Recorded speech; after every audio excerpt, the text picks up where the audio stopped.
دا د امام ابو حنیفه مسلک دی. امام شافعي رحمت الله علیه وایي چې یو څو ویښته داسې لوانده شو نو کار کېږي. امام مالک استیعاب د مسح ټول دا فرض وایي په طرف باندې، دا ځان له بیا دا مسلې بیا نور څه نه کېږي، بیا د ایله پرې روژه کې به چې کوم دی دا سوره مایده وایي خو زر زر پې ځئ. او وارجلکم الی الکعبین، او ووینځئ خپې الی الکعبین تر پړکو پورې. پړکي پېژنئ که نه، د دې ګیټو نه دا ګیټۍ به په انځلو کې راولئ، دا ګیټۍ به انځئ. نو وارجلکم الی الکعبین دا قرات د نصب دی، نو دا اصل کې عطب ته په وجوه باندې، نو معنا دا ده فاغسلوا وجوهکم او فاغسلوا ارجلکم. منصوب دی، تاسو ورته وګورئ که نه، دا دې دپاره چې دا د مغسولاتو نه دي خپې، دا د ممسوحاتو نه دي. امت په دې ټول متفق دی چې خپې د ممسوحاتو نه دي، د مسح نه دي، بلکې دا د انزلو نه. دا جمهور علما په دې قایل دي. خلافا للامامیه په شیعګانو کې یوه ډله ده چې هغې ته امامیان وایي، یعنې شیعګان دویش ډلې دي، دویش. اعتصام امام شاطبي په اعتصام کې، دا د هغه غټ کتاب دی اعتصام امام شاطبي، په هغې کې دویش ډلې ذکر کړي دي. النحل والنحل د شهرستاني پای کې دویش ډلې دي. په دغه حدیث باندې چې کله باس کړی دی چې زما امت به 83 فرقې کېږي او کلهم فی النار الا الناجیه،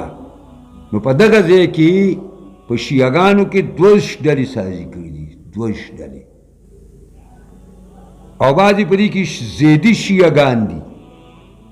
هغه د سنیانو ته دونه نږدې دي او عقیدې د سنیانو په شانتې تقریبا ده چې هغې کې مفسرین هم شته او محدثین پکې هم شته. امام شوکانی 15 جلده کې تفسیر لیکلی، ما سره شته دی 15. امام شوکانی 15 جلده کې. دارنګې یو بل امام دی په هغې کې، هغې ډېر لوی کتاب لیکلی دی، دا حدیثو کتاب لیکلی دی، په 4 جلده کې دی هغه، او داسې بې شماره کتابونه یې لیکلي دي. او زمونږ د هر عالم سره، هر عالم، هر مکتب فکر علماو سره دا تفسیرونه هم پراته دي او دا د حدیثونو نیل الاوتار د هغې نوم دی، نیل الاوتار. دا هم ما سره شته په 4 جلده کې د حدیثو کتاب دی. نو دا معنا ده چې شیعګان ټول کافر دي، خو دا معنا هم ده نه چې ټول مسلمانان دي. نه، تفصیل به کوي، تفصیل به کوي. بعضې کسان پکې کافر هم دي، لکه بعضې خلک علي ته خدای وایي، بعضې خلک علي ته پیغمبر وایي، بعضې خلک وایي جبریل تیروتی دی، بعضې خلک چې دا وریځ راشي نو رامنډي کې اوس به علي راکوشي. دا خو یقینا په دې کې کافر هم شته او په دې کې ګمراه هم شته دی. او روافض چې صحابو ته کنځلې کوي دا ګمراهان دي، ته کافر نشي ویلی. نو دا مختلفې ډلې دي، دا هر چا خپل حکم دی، دا د هر عالم کارم نه دی چې کوم عالم هغه د عقایدو کتابونه په کمل مطالعه کړي نه وي، هغه په دې مسلو نه پوهېږي. هسې که ځان څه شی سازوي او ځان مفتیان ځان ته وایي، خو چې دا پوره مطالعه نه کړي نو هغې حق نشي ویلی. او په هر یو شی به په یو ګز باندې ګز کوي، بیا که سان دی او که هغه کتان دی، دی به په یو ګز باندې ګز کوي. وایي ولې تا خو ما ته ویل چې په 10 روپۍ ګز دی، نو هلکه ما خو د سان 10 روپۍ ګز ویلی او د کتان خو مې نه وویلی. نو بیا د کتان او د سان په منځ کې فرق نشي کولی یاران. او که خبرې واوري اوه ته وایي دا دنیا د راټینګه کړې ده. ملاو بشئ الله سره، پته به ورته ولګي. ځکه وایي چې امامیان هغوی وایي چې وظیفه د خپو چې کومه ده نو هغه مسه ده، مسه به پرې کوي، حالانکې دا جمهور امت نه خلاف خبره ده. دې وجې نه زموږ رای هغې سره شامله نه ده. وان کنتم جنوبا او که تاسو په حالت د جنابت کې نو فتطهروا ځان ښه پاکوئ. د دې وجې نه دا به تاسو له بیا راځي چې په حالت د جنابت کې مزمزه او استنشاق ضروری دي، لازم دي،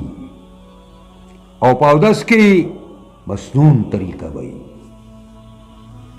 او ان کنتم مرضوا که تاسو بیمارانو او علی سفر یا په سفر باندې روانو او جا احد منکم یا راشي یو تن ستاسو نه من الغایت د ډک اودس ماتینا. غایت اصل کې المطمئن من الارض توای، هغه ځای توای چې سړی له بار ورغلی او یو کندې ته کوشي او چاپېره بس اسمان ښکاري او بل څه نه ښکاري، دی په اطمینان سکینې اودس مات کړي. غایت اصل کې دته ویلی کېږي. اوس غایت دغه دو ته ویلی کېږي، پوهېږئ په دې باندې. یا یو سړی په تاسو کې د سارا نه راشي او لامستم النساء یا نږدې شي د خپلو بیبیانو سره. دلته د لمس نه مراد هغه لاس ورړل نه دي، بلکې دلته د دې لمس نه مراد هغه دا دی چې بیبیانو سره سړی یو ځای شي. فلم تجدوا ماء پس نه مومي اوبو لرا، اوبه نه مومي. دا کارونه ورته مخې له رالل او اوبه نشته، نو څه به کوي؟ فتیمموا صعیدا طیبا، فتیمموا پس قص کوي با دی لره، تیمم قص ته ویلی کېږي. فتیمموا پس قص کوي با سعیدا معنا مخ د ځمکې، سعید مخ د ځمکې ته وایي په سواد سره، او طیبا پاک او صافو، مخ د ځمکې پاک، هغې باندې به ګزارو کې او په مخ به یې راکاږي او بیا به ګزارو کې او په لاسونو به یې راکاږي. دا به ستا دغه شي، تیمم شي. او دا په یو سفر کې د عایشې ام المؤمنین نه حار رک شوی دی، بخاري حدیث دی.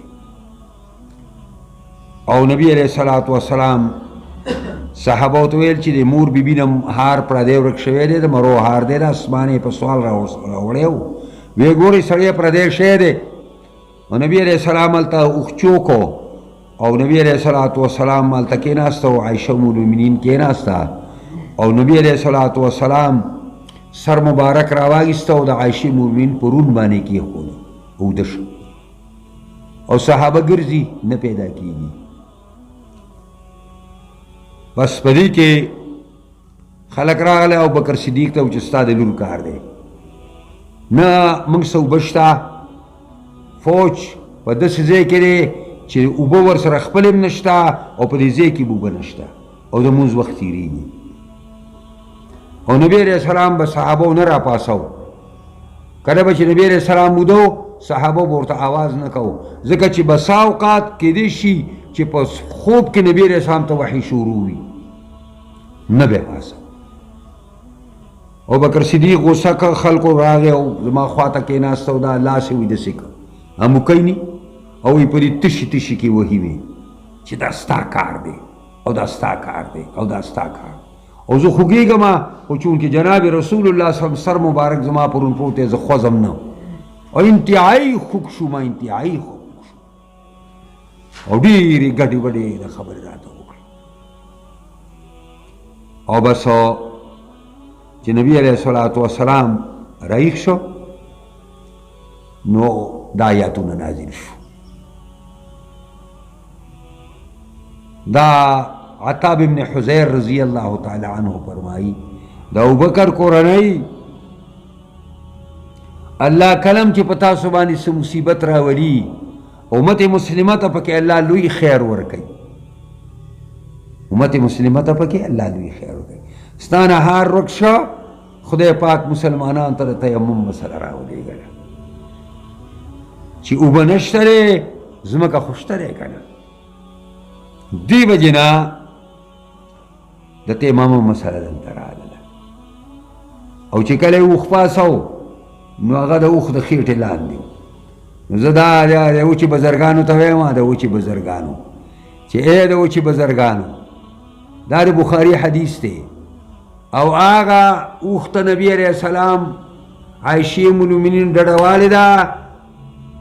او لویه ولی الله ده لویه ولی الله ده لویه بزرګه ده او د دنیا لوی بزرگ انسان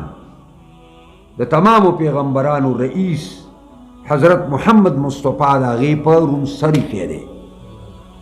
او دا د دې اوښ خواته دي دواړه او د دې اوښ د خېټې لاندې هار پروت دی او صحابو ته څونه تکلیف ورسېده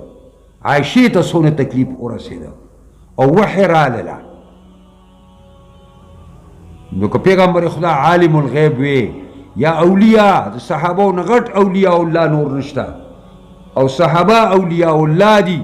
هغې عالم الغیب وی دونه تکلیفونه د ساجت یې خو به د اوښ پاسه وي دلته لاندې دی که نه دا ټولې هغه خبرې دي چې دا خلکو د خپلو جیبونو نه سازي کړي او د خپلو ترخونو نه سازي کړي دي بل ور دلته د مولیانو یو محفل کې ناست او هغه وایي چې پلانې صاحب راوستی و او د جومات دپاره یې چې کوم دی دغه کو ده نو وایي هغه کوداله راواخېسته نو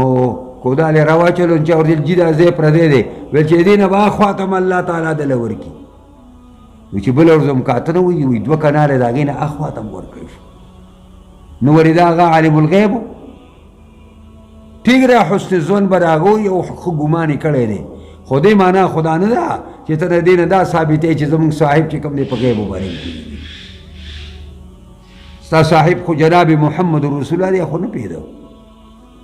لو كنت اعلم الغیب لاستكثرت من الخیر یا قرآن کې ذکر دی را بشي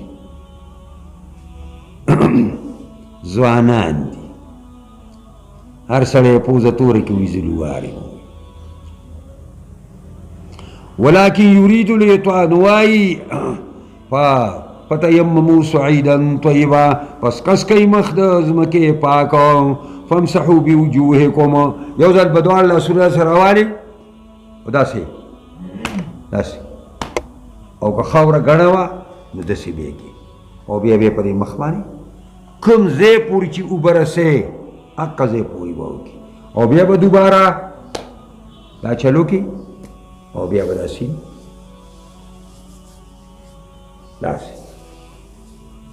دا طریقه شوه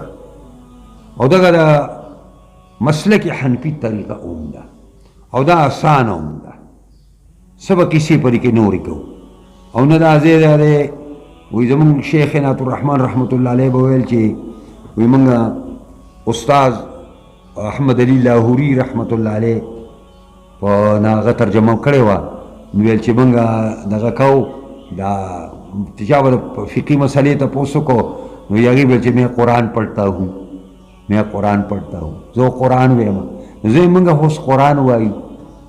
او وخت هم پکې را باندې ناوخته شوی دی نو مخکې به ځئ فامسحوا بوجوهکم وایدیکم منه ما یرید الله لیجعل علیکم من حرج نه اراده کوي الله چې وګرځوي په تاسو باندې تکلیف په دین کې ولکن یرید لیطهرکم لیکن الله اراده کوي چې پاک کی تاسو لرا ولیتم نعمته علیکم او دې لپاره چې پوره کی نعمت خپل په تاسو باندې لعلکم تشکرون دې لپاره چې تاسو د الله د نعمتونو قدر وکړئ واذکروا نعمت الله علیکم یاد کئی نعمت دا اللہ پزانونو ومیثاقه الذی اوکلک وعده دا اللہ اغا واسقکم بی چکلکوالے کڑے دیتا اس سر پاگے باندے اس قلتم آغا وقت تاسو اویلی سمعنا واتعنا منگا واوریدا و منگا امانلا واتقوا اللہ خدینو یری گئی ان اللہ علیم بذات صدور یقیناً اللہ واقف دے پرازونو د سینو باندې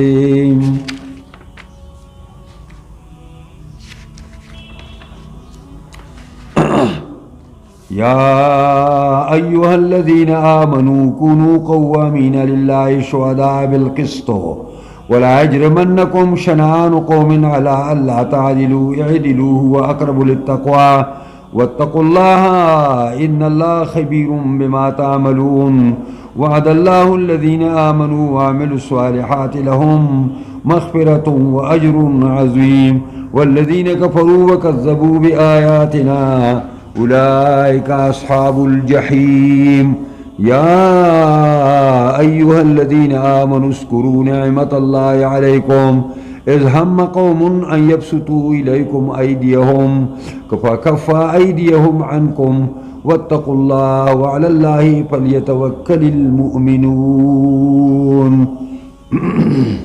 دا اللہ رب العزت فرمائی یا ایها الذین آمنوا ایمان والو کونوا قوامین للہ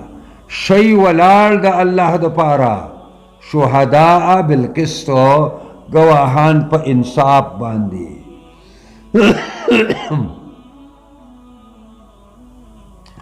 ولا یجرمنکم ولا یکسبنکم کسب دینی کی پتاسو باندے شنعان قوم بغض مخ کی تیر شنا ٹکے بغض دا یو قوم پا دی خبر اللہ تعدلو جتاسو عدل و انصافو نکی اعدلو عدل کوئی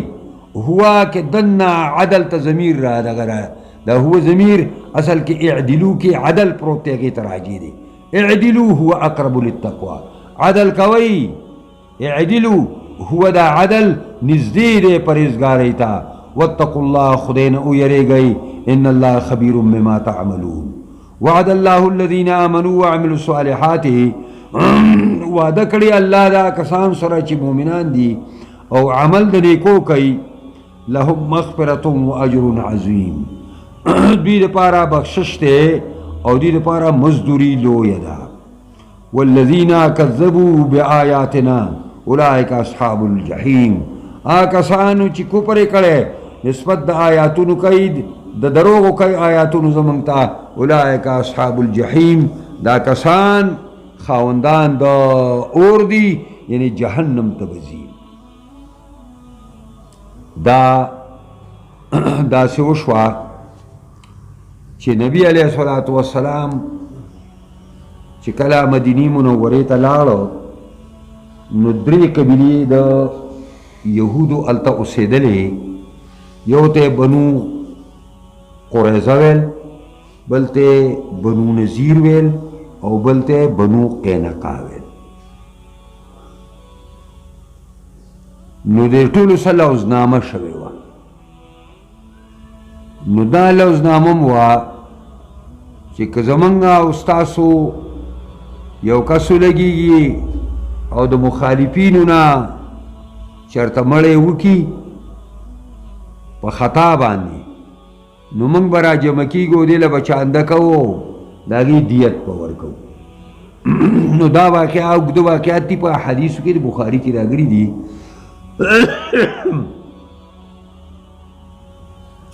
نبی علیہ السلام اکابرین صحابزان سواگستو مشران او بنو نذیرو تلالل او ورطیویل چلکا دقا سراغلیو آغا پلانے لگے دلے دے اولتا پا خطا کی او کس وجلے دے او داگی دے پارا اس دیت راٹولول پکار دی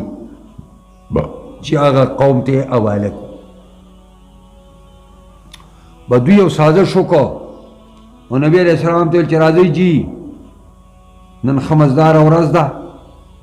او منگ بتاسو لپروگرامو مکو خیستا پروگرام بدلو کو او مرگری او مشرانم در سر طول در سر دی او تاسو رازی دی سوری تا دا قلعه سوری تا کینی او منگ تاسو لپروگرام کو او پٹی سری تا ویلیو چی تبا دا قلعه پا شابانی راو خیجی او دا جرن دا پا خواجی برتا میچن ویلا نا میچنی دا غٹ پل دا اولا ورکڑیو چی دا بر دی پیغمبر پر سر باین دا قلعه سر نراو غرزی او چی دا ملشی نو بزانور و مرسب پسی منگا ملگو نو قصہ با خلاص شی ویسو نبی علیہ السلام اسناس تے بیغما پری کی جبریل را گرتا الپاسا سکے ویل ولی ویل بس سړو خو سازش کړی دی. نبی علیہ السلام دا کابرینو سره پاسې ولې جی نه بس هلکه لاړو السلام علیکم لاړه جو پوجونه ورپسې وروستلو راګیرې کړ. هغه د عبدالله ابن ابی ابن سلول رئیس المنافقین ډلیز هغې په قلاګانو کې ځان بند کړ او ویل چې موږ د عبدالله ابن ابی ابن سلول په حکم راکوزیږو. نو بس د هغه په حکم باندې چې راکوز شو هغه ویل زما دا حکم وکړو چې دوی به مدینه پرېږدي کډې بالي او ځي به مدینې نه. نو هغې ته اشاره ده یا ایها الذین آمنوا اے ایمان والو اذکروا نعمت اللہ علیکم یاد کئی نعمت دا اللہ پا ځانونو اذا هم قوم چی آغا بنو نذیرو آغا وخوا چی قصد کو یو قوم ان یبسطو الیکم ایدیهما چی وگدکی تاسو تا اخپل لاسونا دا ضرر دا پارا او میچن د پیغمبر اسلام په سر مبارک را واچي. فکف ایدیهم بند کړه لاسونه د کفارو عنکم تاسو را الله بچ کړئ. واتقوا الله خدای نه ویریږئ وعلى الله فلیتوکل المؤمنون خالص په الله د اعتماد وکړي مؤمنان. یو کار نه دی چې یهودي کړی دی مختلفو طریقو باندې دا لوبې کولې الله بساتنو. ولقد اخذ الله ميثاق بني اسرائيل وبعثنا منهم 12 نقيبا وقال الله اني معكم لئن اقمتم الصلاة واتيتم الزكاة وامنتم برسلي وعزرتموهم واقرضتم الله قرضا حسنا لأكفرن عنكم سيئاتكم ولأدخلنكم جنات تجري من تحتها الأنهار فمن كفر بعد ذلك منكم فقد ضل سواء السبيل. اللہ فرمائی وَلَقَدْ أَخَذَ اللَّهُ مِيثَاقَ بَنِي إِسْرَائِيلَ یقیناً اگستوا اللہ کلک وعدر بنی اسرائیل را وبعثنا منهما او مقرر کړیو منگا دی بنی اسرائیل نا 12 نقیبا 12 مشران. نقیب دا قوم مشر توی کبیر القوم دا قوم مشر او دا قوم محافظ. تاسو دا کمرو دا پارا چه نقبا با مقرر وی چه لکا دے کمری نقیب بپلانی دا دے بپلانی او دا سی واقعاتو چه کلا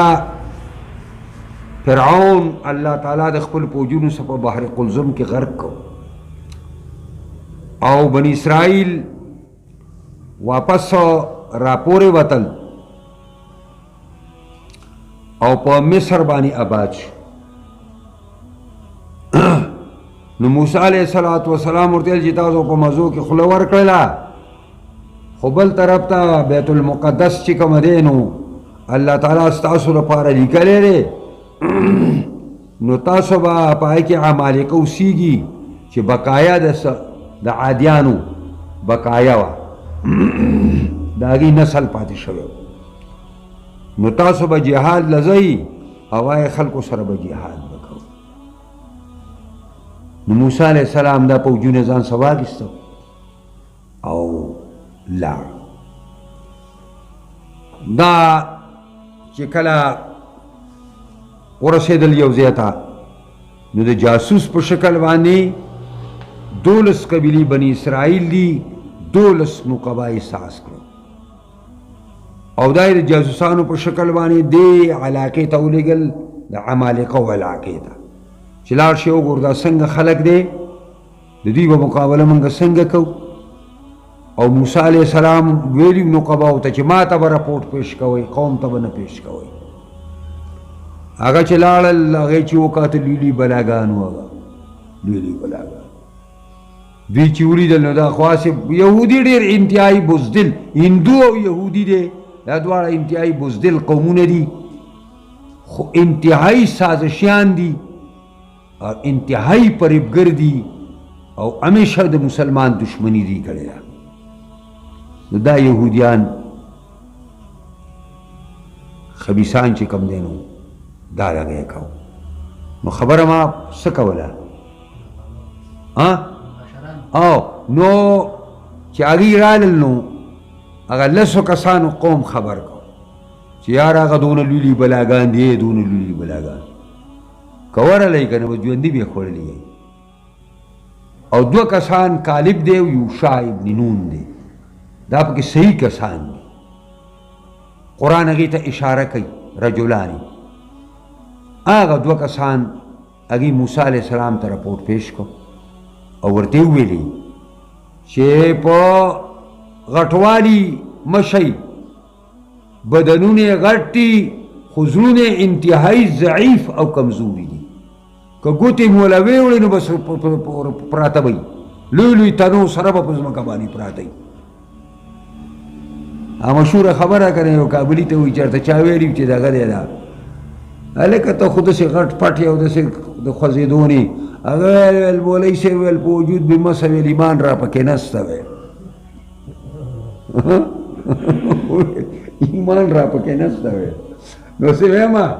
چې یوشع ابن نون او کالب وایي چې هسې لوی لوی بلاګان دي او بدنونه یې غټ غټ دي خوړونه یې ضعیف دي کمزوري دي که ګوتې میوړې پراته وي هغه چېرته کېدله بس قوم ویل چې نه دا لسو کسانو صحیح خبره پیش کړې دا یې د ورتلوني فذهب انت وربک فقاتلا انا هاهنا قاعدون تاسو ستا خدای لاړ شئ وجنګېږئ او که عمالقه هم د دې ښار نه وویستل نو بیا به ووینې چې څنګه پکې موږ ورته نوځو وایي ته یې مړ که ماته یې پرېږده هغه مسله وه دا یهودي بې غیرته قوم دی نن دنیا یې په شر باندې ورستې ده او ټول خلک ترې یېرېږي او دا خپل پیغمبر ته دا وایي زه ارشم د صحابه کرامو نه چې کله په بدر کې ابو سفیان خلاص شو د سمندر په غاړه باندې ابو جهل مخامخ د فوج سره راغی او د انصارو د مدینې سره لوزنامه دننه دفاع په مدینه کې د دننه دفاع وه او د بار نه وه نو نبی علیه السلام بار تقریر کوي بیا تقریر کوي مهاجرین پاسی یا رسول الله تاسو څه کوئ بس ټیک ده که نه انصار پیش خبره موږ ته کوي سعد رضی الله تعالی عنه پاسېده او نبی علیه السلام ته یې ویلې چې موږ د موسی علیه السلام د ملګرو په شانتي نه یو چې تا ته دا وایو چې فذهب انت وربک فقاتلا انا هاهنا قاعدون موږ تا ته دا وایو چې فذهب انت وربک انا معکم مقاتلون تاسو ته خدای ځئ موږ هم تاسو سره او ای د الله پیغمبره که برق الغمات کمبوزې موږ در سره رواني برق الغمات انتهایی لرې علاقه ده د الله پیغمبره که به د سمندر باندې ننوځې ته موږ به هم در سره ننوځو موږ د موسی علیه السلام د ملګرو په شان دي نه یو دا د محمد مصطفی ملګري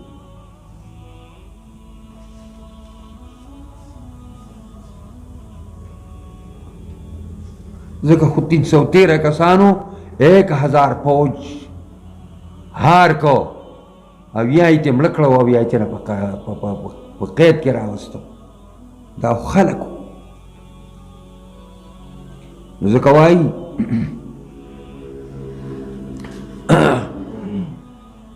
نو خبره یې په دې کې کوله چې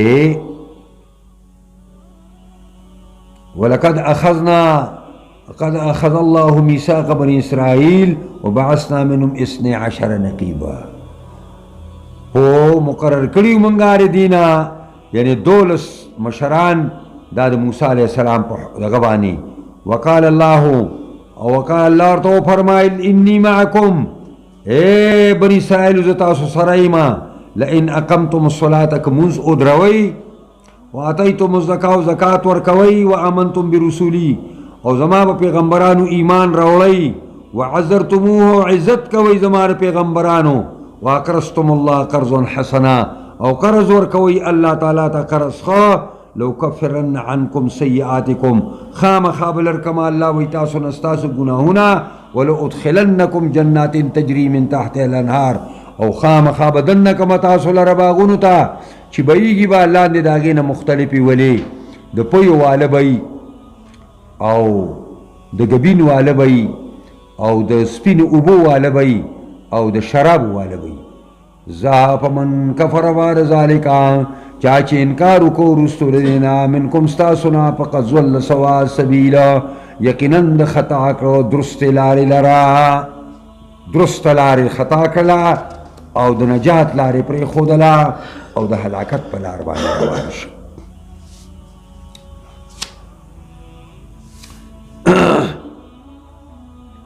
فبما نقضهم ميثاقهم لعناهم وجعلنا قلوبهم قاسية يحرفون الكلمة عن مواضعه ونسوا حظا مما ذكروا به ولا تزال تطلع على خائنة منهم إلا قليلا منهم فاعف عنهم واصفح إن الله يحب المحسنين ومن الذين قالوا إنا نصارى أخذنا ميثاقهم فنسوا حظا مما ذكروا به فأغرينا بينهم العداوة والبغضاء إلى يوم القيامة وسوف ينبئهم الله بما كانوا يصنعون اللہ فرمائی فبما نقضهم فسبب د ماتولو د دی یهودو باندې چې دا یهودو ماته کړی وی میثاقهم خپل کلک وعده د الله سره نو په سبب د ماتولو د دوی باندې وعده کلک خپل لعناهم ملعون کړیو من دوی لرا یعنی د خپل رحمت نه الله وی منګه ډډی ته کړیو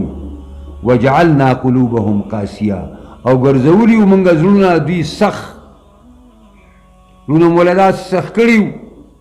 چې په هیڅ شی باندې دوی ترس نه راته يحرفون الكلمة عن مواضعه بدلولی به کلمې د الله د خپل مطلبونو نه یعنی د خپل مطلبونو نه به د الله تعالی کلمې بدلولی او داګه به یو مقصد دی به خل عوام ته بل مقصد بیانو ونسوا حظا مما ذكروا به او ایر کدوی او لوی برخه د اغینا مما ذکروا به چې باغې معنی پن ورکړې شو دیتا د دې آیات نه صفا دا معلومه شو چې بسا اوقات دیر علم د سړی نه د ګناهونو د وجه نه ایریږي دیر علم د سړی نه دا د ګناهونو د وجه نه ایریږي ته ورته ګورې نه وجعلنا قلوبهم قاسية يحرفون الكلمة عن مواضعه ونسوا حظا مما ذكروا به ایر کدوی ډیره لویه برخه دا علم نه چې دوی ته فن